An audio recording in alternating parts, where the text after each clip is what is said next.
Well, in a new provocative series on Lifetime, our next guest stars as an ER doctor, saving people's lives during the day and doing something quite different at night. Here to tell us more is the actress herself, Dhavernas. Caroline, thank you so much for joining us.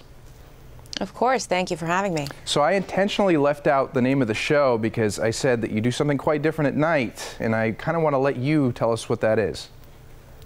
The show is called Mary Kills People, so yeah, that's what I do at night. Mary has this side business where she helps people who were terminally ill put an end to their lives in dignity when they've decided to do so.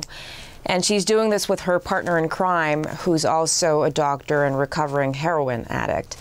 And she's a mother of two.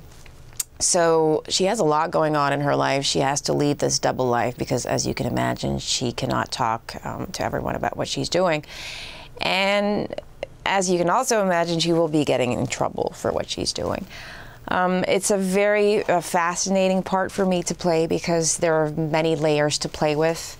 And the tone of the show is quite unique, too, because when I talk about the subject matter, I'm always kind of afraid people will think it'll be very intense and difficult and dramatic all the time. But there is a lot of comedy on the show as well, and there are elements of thriller too. So it's really energetic and entertaining as well. Well, I'm sure, and nobody just wakes up, you know, as far as Mary goes, wakes up one day and says, I'm going to do this at night. I'm going to help people with assisted suicide. There has to be something in her past that helps her justify this. Would you say that's the case? Exactly. She's very mysterious, and I love that the writers waited before they told her whole story. It happens a little later on in the episodes. And exactly, you will at some point understand that something has happened in her teenage years that helps her understand more than most, perhaps, why someone should have the right to choose.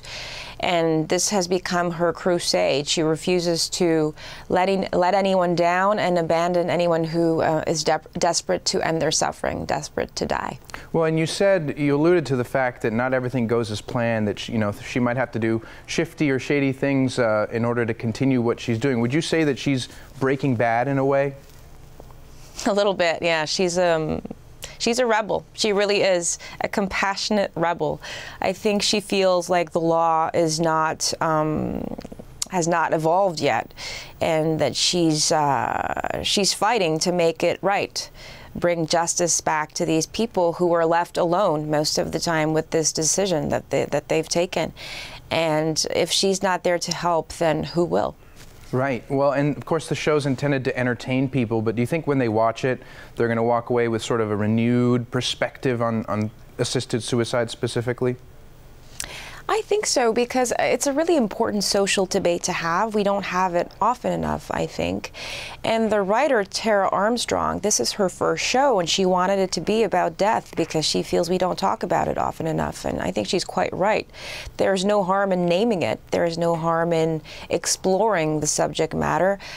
And I think it allows us to enjoy life to the fullest and be really appreciative of what we have and how lucky we are to be alive. Well, I love and healthy. Definitely. I love shows that make a social commentary like this, and from what I've seen, you do such a beautiful job of portraying both sides of Mary's life, so congratulations on that end. And I want to thank you so much for joining us today and telling us a little bit about Mary Kills People. Thank you, Alex. Have a great day. You too.